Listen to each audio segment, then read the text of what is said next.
E eu tinha uma função que o teto das Kombi, das peruas, era preciso consertar, desamassar os pontos das soldas. Foi assim, que batendo, voou uma lasquinha do martelo e atingiu o meu olho.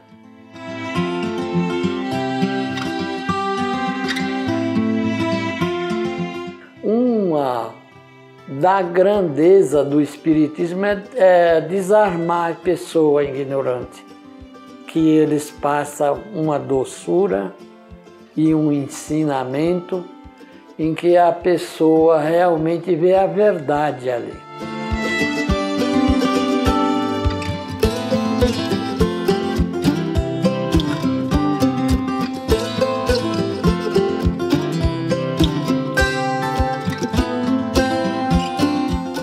Eu já achei bastante importante a rádio, porque ela é uma faculdade, não uma escola, e a TV Mundo Maior está nascendo aí, não vamos deixar ela morrer. Vamos ajudar da maneira que a gente puder. Todos os filhos de Deus, rico, pobre, pode, de alguma forma, dar a sua contribuição.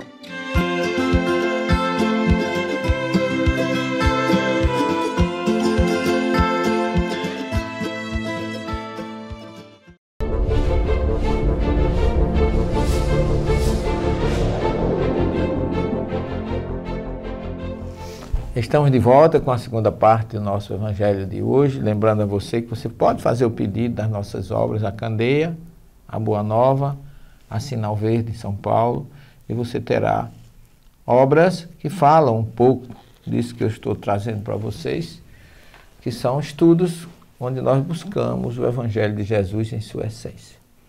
Então você pode pedir a Candeia, Boa Nova, a Sinal Verde no 2409-1540 em São Paulo, ou aqui direto com a ideia que está entregando a você a preço de tabela sem adicional de correio, ok?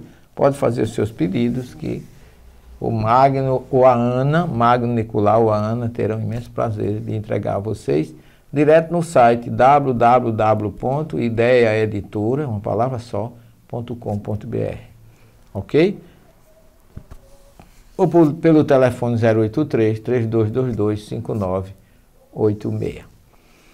Olha, eu fico imaginando, quando eu começo a trabalhar com esses textos, Jesus caminhando pela Galileia, iniciando o seu projeto de mensagem libertadora para nós, nascendo em Belém, criando-se em Nazaré, procurando levar para o seu povo lá na Galileia, sua região de nascença. Ele teve essa preocupação de levar para aquelas pessoas mais necessitadas e, sobretudo, porque ele conhecia demais aquela região, que foi ali que ele criou-se, né? E aí, segundo a questão 627 do Livro dos Espíritos, a gente vê que, apesar da nossa boa vontade, mas a gente descobre, como diz o Espírito da Verdade, que Jesus empregava na sua linguagem alegorias e parábolas, porque falava de conformidade com os tempos e os lugares. Tragamos isso para a primeira parte do programa e podemos dizer que Moisés empregava na sua linguagem alegorias e parábolas, porque falava de conformidade com os tempos e lugares.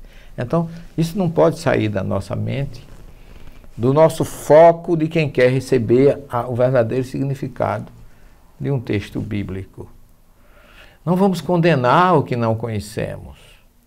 Não vamos atirar pedras naquilo que é a maior saída, a maior luz que nós podemos ter nas nossas vidas, que é a Torá dos nossos irmãos judeus e o Evangelho do nosso Mestre Jesus para nós cristãos. Então você tem aí duas fontes magníficas de luz, de orientação moral, para que nós possamos viver bem e possamos crescer ao reencontro com Deus. E aí o Espírito da Verdade fala que a missão deles consiste em abrir os olhos e os ouvidos a todos. A todos. Então não importa se você não quer ouvir, você vai responder por isso, porque aí está a informação. Você pode ler, não aceitar, não acreditar, mas você não pode dizer que não viu e que não foi orientado. O ensino dos Espíritos tem que ser claro e sem equívoco para que ninguém possa pretextar a ignorância e para que todos o possam julgar e apreciar com a razão. Então, conhecimento, razão, racionalidade e não aceitar tudo. E, sobretudo, meus queridos telespectadores, não aceitar aquilo que alguém diz como se fosse a pura verdade, quando a gente sabe que dificilmente alguém tem acesso ao verdadeiro significado dos textos sagrados. Não estou dizendo que eu tenho, para você não pensar que eu estou me colocando aqui acima dos outros, não. Eu descubro todo dia mensagens, sentimentos. Por isso que eu viajo a Israel todo ano. Graças a Deus, Jesus me proporcionou essa possibilidade de todo ano estar na terra dele. Porque eu digo para você que está me assistindo, é uma bênção, como costumo dizer. É uma luz em nossas vidas. Você sabe, em vez de a gente abrir o Evangelho, em Marcos, por exemplo, Marcos 4, 35, ou é 38, que é onde está falando da tempestade no mar da Galileia. Em vez de você ler esse texto, você poder entrar num barco no mar da Galileia e sair de Tiberíades e ir até o quibutz de Quinossá, que fica lá ao norte do mar da Galileia. 1 hora de viagem, onde você tem assim uma energia, uma geografia, uma luz. Você aprende logo muito sobre o clima, sobre as montanhas de Golã que estão de um lado, as montanhas de Israel que estão do outro. Você observa a serenidade daquele mar e você diz, onde é que está a tempestade? Como é que pode uma tempestade acontecer aqui? Porque o mar da Galileia é profundo, fica a 225 metros abaixo do nível do mar. O vento passa por cima, não tem onda. É um lago, por isso chama Lago de Genezaré. E, no entanto, Marcos narra uma tempestade. Aconteceu sim, porque ali é um vale, e pelo vale o vento vem e pode ocasionar, em janeiro ou fevereiro, essa tempestade.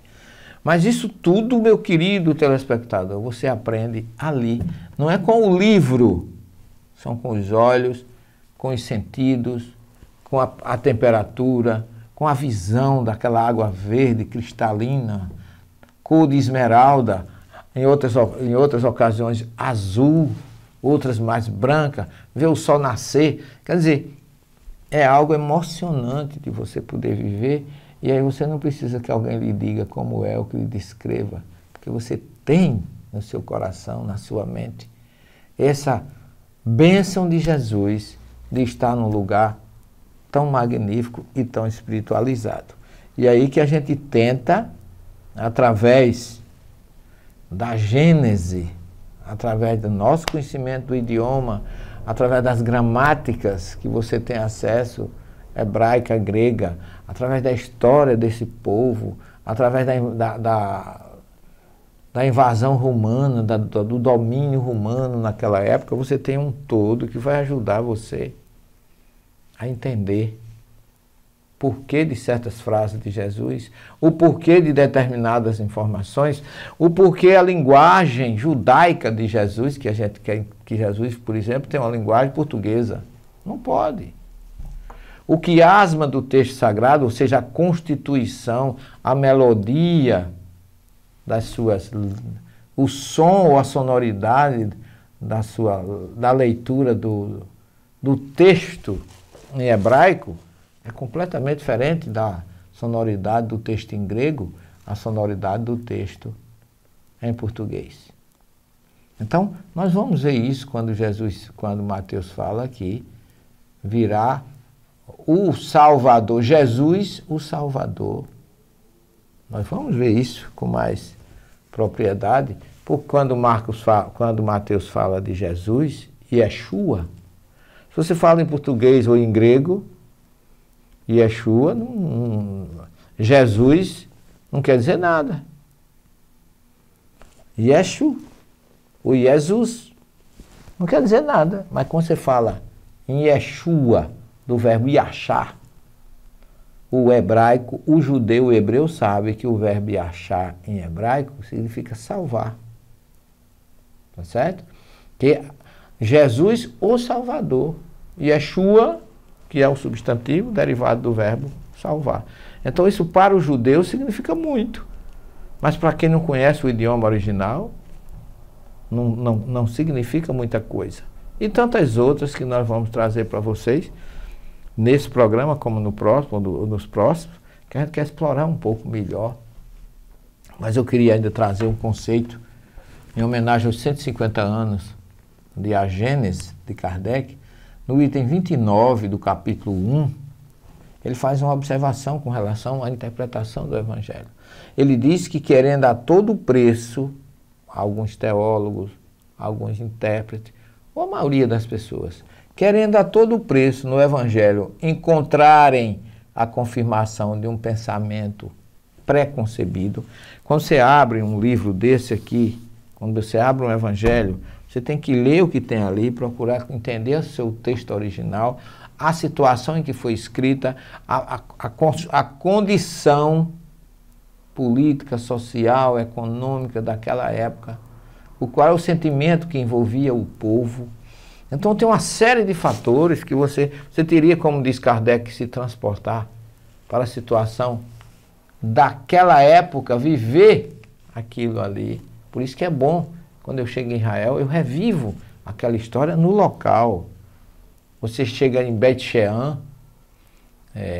em Bet-Sheva, Betsaida. Você chega em Betsaida ali, você vê que significa cidade da caça. Por que Betsaida chama cidade da caça? Porque ali passa um rio, o Rio Jordão, que vem na nascente do Hermon, passa por ali e forma uma baía, um vale, e a cidade ficava um pouco em cima. E ali era um local de ter muitos animais.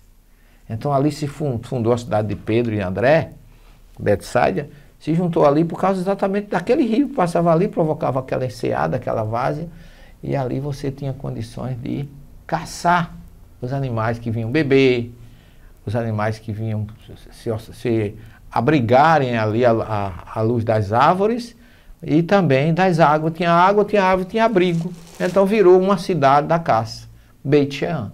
Então você vê, Betsaida. Por isso que você nota que é importante você saber o que tem lá. E Kardec diz que a maioria, quando vai interpretar, procuram encontrar um pensamento preconcebido. Ele quer encontrar algo no Evangelho, então ele vai procurar o que ele quer encontrar e não o que está lá. Esse é o grande erro. E aí ele diz assim, girando sempre no mesmo ciclo, sem deixar o seu ponto de vista, de tal sorte que não veem senão aquilo que querem ver ou encontrar no texto. Essa é uma grande dificuldade e uma grande verdade do nosso mestre. Então, me desculpe aí o desabafo, as questões colocadas, mas eu não estou com interesse absolutamente de criticar e condenar quem faz diferente, é apenas alertar para a necessidade de buscar o real sentido do versículo, na história, no contexto, no idioma que foi colocado por Jesus.